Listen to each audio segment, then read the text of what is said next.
All right, just got off one of my first business calls of the day with my client who's doing great. He's making 40 grand a month, and that is from earlier this year where he was only making about 5 grand a month. So we're doing some really cool things with him. The biggest life-changing lesson for him this year has been a system that I give to all of my business clients, and that is optimize, automate, and delegate. That's your recipe for success when it comes to business. And I know, here I am looking like a homeless dude in the woods giving you business tip advice, right? I'm going for that humble homeless billionaire look, I guess. Anyways, when you optimize things that you're already doing for your business, you make them faster. You make them need to be micromanaged less. When you automate things, you use software, you use tools, you use AIs, you use VAs to do the work that you don't like to do that may be time consuming. Things like outreach, things like website design, things like reproducing and repurposing content, putting it out on different platforms, hiring other people to do that. And then the delegating part, that goes hand in hand with everything else, okay? You're assigning the work that you don't like to do to other people, or work that you already know how to do to other people who can do it better, who can do it faster, because you've already been able to do that and you're looking at the next level of your business. That's what you focus on. And that's what this guy's done all year. He's absolutely crushing it, so I'm super proud of him, okay?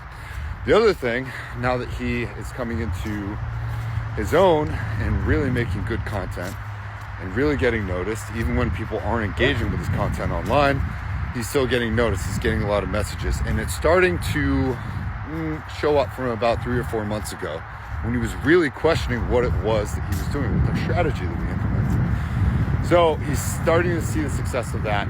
But the one thing that I'm seeing him also do is that he has been a nice guy in the past, right? And I've talked a lot about dating and relationships, and when you're a nice guy in dating and relationships, that can translate over to business stuff. So if you are a nice guy in your personal dating relationships, meaning that you give to get, or you have ulterior motivations, or you have a hard time setting boundaries, or you're passive aggressive and you're not speaking clearly and able to get to a yes or a no and be okay with that while maintaining your emotions, that will also affect you in business. You have to kill the nice guy in the business. And I get it, empathy and being a nice guy, 2 different things. Being a good dude, being a nice guy, 2 different things. But you can't be a nice guy in either one of those for very long. You're gonna get beaten up, or you're gonna get your lunch stolen, or people are gonna see through you. And then if they can't trust you, that kills the sale, that kills your business. In order for someone to do business with you, they have to know, like, trust, and need you. Those 4 things. I was a global new business director in advertising for like a decade. And if people didn't know me, if people didn't like me, if people didn't trust me or need me, guess what? I wasn't getting the sale, okay? Or I wasn't closing the deal. Anyways, those are my 4 kind of tenets for business. Take what you will with those. Build a better life for yourself. Have a great Saturday. Get some rest, get some sleep. It's gonna be okay.